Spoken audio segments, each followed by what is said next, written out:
राधे कृष्णा दोस्तों, वैष्णवी वृंदावन चैनल में आपका स्वागत है। दोस्तों, आज मैं आपको कार्तिक मास के महात्म कथा का दूसरा अध्याय सुनाऊंगी। भगवान श्री कृष्ण आगे बोले, हे प्रिय, जब गुणवती को राक्षस द्वारा अपने पति व पिता के मारे जाने का समाचार मिला तो वह विलाप करके रोने लगी। हे नाथ, हे पिता, मुझको त्याग कर तुम कहाँ चले गए? मैं अकेली स्त्री तुम्हारे बिना अब क्या करूं? अब मेरे भोजन, वस्त्र आदि की व्यवस्था कौन करेगा? घर में प्रेम पूर्वक मेरा पालन पोषण कौन करेगा? मैं कुछ भी नहीं कर सकती। मुझ विधवा की कौन रक्षा करेगा?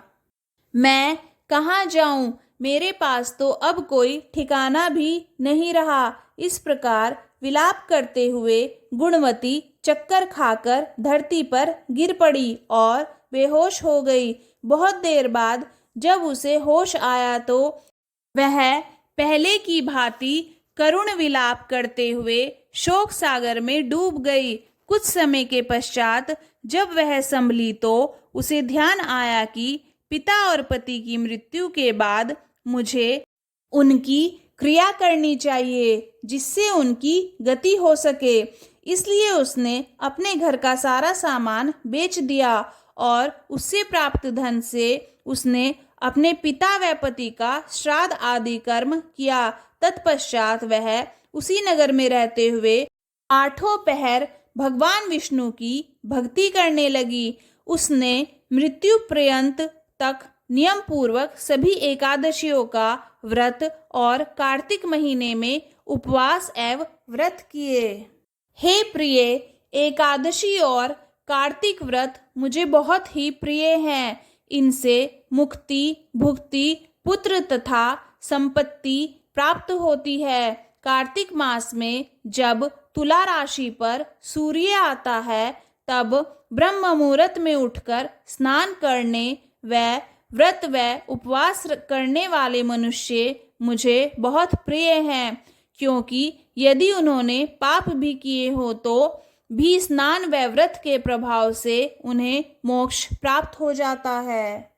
कार्तिक में स्नान, जागरण, दीपदान तथा तुलसी के पौधे की रक्षा करने वाले मनुष्य साक्षात भगवान विष्णु के समान है। कार्तिक मास में मंदिर में झाड़ू लगाने वाले व्यक्ति, स्वस्तिक बनाने वाले तथा भगवान विष्णु की पूजा करने वाले मनुष्य जन्म मरण के चक्कर से छुटकारा पा जाते हैं। यह सुनकर गुणवती भी प्रतिवर्ष श्रद्धापूर्वक कार्तिक का व्रत और भगवान विष्णु की पूजा करने लगी। हे प्रिय, एक बार उसे ज्वर हो गया और वह बहुत कमजोर भी हो गई।